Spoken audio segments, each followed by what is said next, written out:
Bonsoir à tous, j'espère que vous allez bien. Ce soir, nouveau thème. Est-ce que vous avez déjà eu un mauvais pressentiment qui s'est avéré être vrai? Si vous aimez ce genre de vidéo, vous pouvez me laisser un like et vous abonner. C'est parti.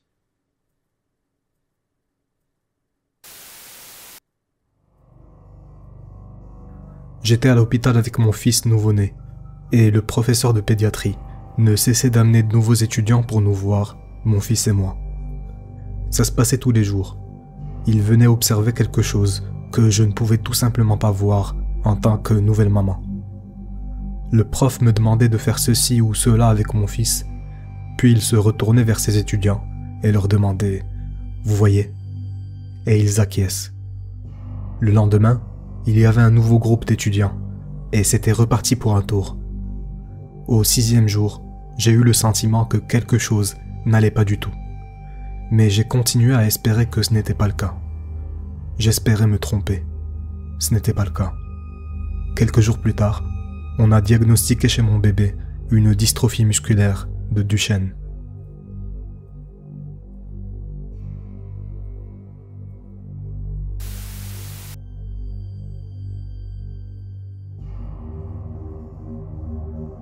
Quand j'ai rencontré le petit ami d'une amie, il était ouvrier métallurgiste au chômage, et le regard qu'il m'a lancé m'a fait froid dans le dos. J'en ai parlé plus tard à ma copine. Environ un mois plus tard, elle l'a mis à la porte, mais il avait caché un double des clés de la maison. Il l'a attendu un soir, caché dans la cuisine, et il l'a battu jusqu'au coma. Il est resté sur place pendant 2 jours, alors qu'elle mourait.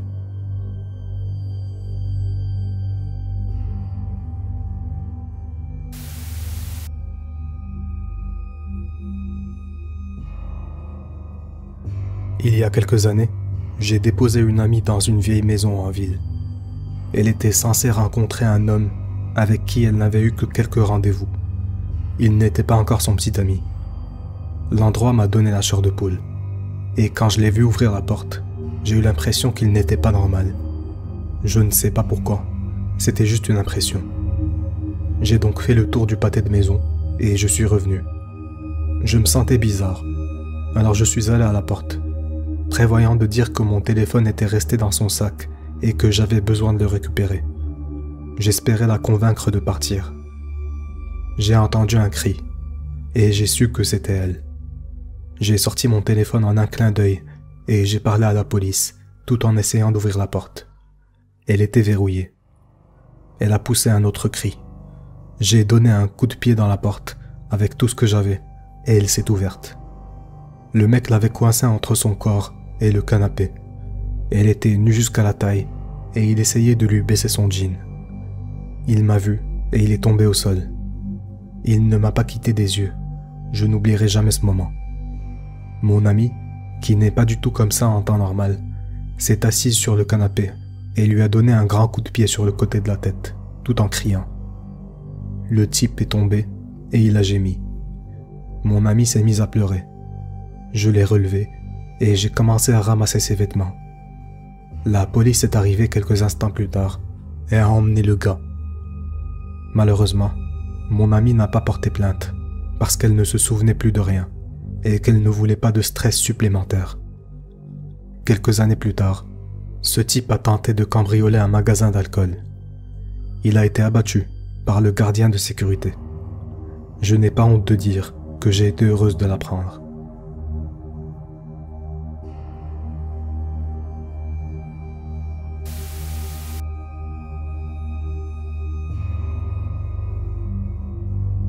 Je travaille comme babysitter.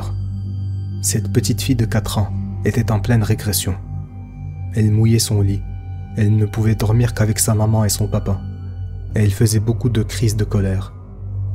J'ai commencé à faire du babysitting à l'âge de 12 ans. Je connais les enfants. Et le comportement de cette petite fille n'était simplement pas normal. Ses parents avaient commencé à laisser sa tante et son oncle la surveiller. Comme vous pouvez l'imaginer, les signaux d'alarme s'accumulent. J'étais en train de changer sa couche. La régression était si importante et je lui ai demandé si quelqu'un l'avait touchée à cet endroit. Elle s'est mise à pleurer. J'ai donc dit à sa mère ce que je pensais. Je lui ai dit qu'il s'agissait là de signaux d'alarme importants, qui n'ont commencé à se manifester que lorsque sa tante et son oncle ont commencé à faire du babysitting. J'ai prié d'avoir tort, mais quoi qu'il en soit, elle avait besoin d'un professionnel. Malheureusement, je ne m'étais pas trompé.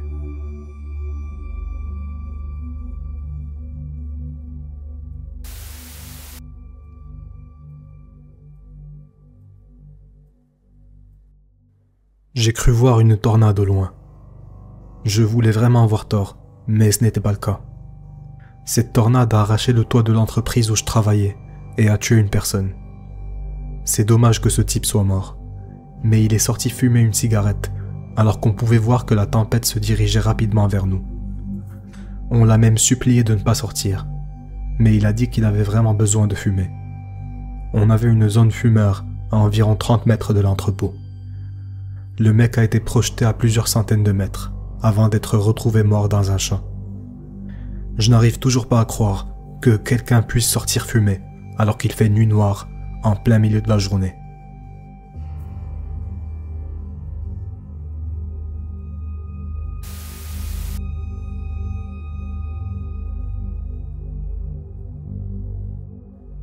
J'ai appris qu'une fusillade avait eu lieu dans la maison où vivait ma sœur.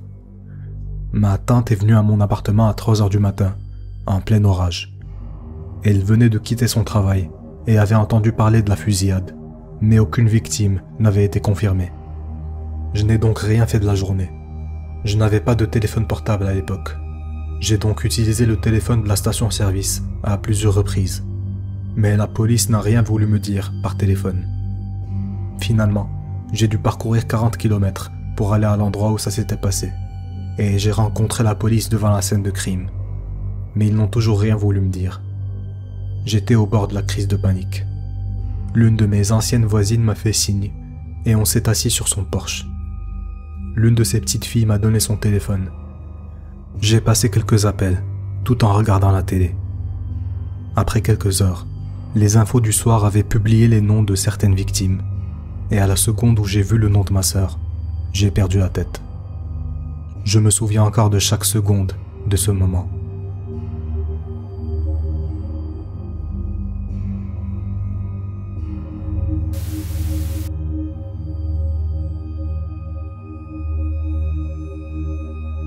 Je savais que mon père allait mourir pendant l'opération. Son premier médecin était trop inquiet pour l'anesthésie parce que son cœur était si fragile. Il est allé voir un autre médecin qui lui a dit « Oh non, c'est rien. Tu seras debout en un rien de temps. » J'étais terrifié à l'idée qu'il allait perdre la vie.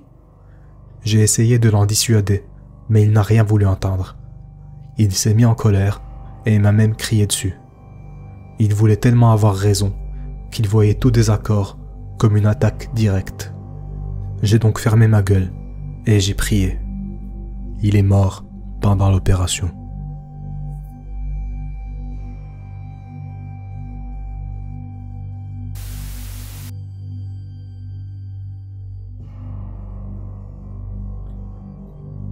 Lorsque j'avais 14 ans, ma mère, qui était enseignante, a pris une année sabbatique pour des raisons de santé. Elle souffrait d'une maladie chronique ainsi que d'un handicap, et son état ne cessait de s'aggraver. Je ratais souvent mes cours pour m'occuper d'elle parce que j'étais tellement inquiète. Une nuit, elle a eu du mal à respirer. Elle m'a demandé de dire à l'ami qui m'emmenait à l'école que je devais rester à la maison ce jour-là pour l'aider. Après avoir fait ça, je me suis rendormi. On avait dormi ensemble dans le salon, elle sur le canapé et moi sur le sol. Quand je me suis réveillé, elle était froide et immobile. Je ne pouvais pas sentir son pouls.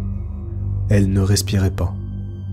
J'ai appelé les urgences, paniqué et priant désespérément que ce n'était qu'un cauchemar, ou alors qu'il serait en mesure de l'aider à l'hôpital. L'opératrice a été très gentille. Elle m'a tout expliqué et m'a dit que j'avais fait exactement ce que je devais faire. Mais il n'y avait pas moyen de sauver ma mère.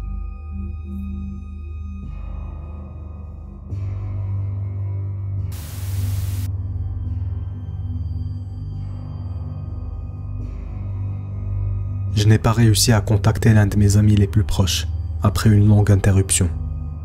Je lui ai envoyé un message à Noël pour lui souhaiter bonne chance. On a tous les deux lutté contre des maladies mentales. On s'est rencontrés dans le cadre d'une thérapie de groupe et on a perdu contact à plusieurs reprises, quand on avait tous les deux besoin de nous déconnecter du monde. Ça se passait assez souvent, pour chacun de nous. Donc je m'étais dit que je ne devrais pas être inquiet qu'il ne réponde pas. Un jour, je lui ai envoyé un SMS et j'ai découvert que son numéro avait été attribué à une nouvelle personne, à un parfait inconnu. C'était un peu déconcertant. J'ai cherché le nom de mon ami sur Google et le premier résultat était celui de sa nécrologie. Elle datait de quelques semaines après que j'ai quitté la ville où on vivait tous les deux. J'avais eu un mauvais pressentiment au moment où un inconnu a décroché le téléphone, mais j'ai quand même été très secoué. C'était l'une des pires nuits de ma vie.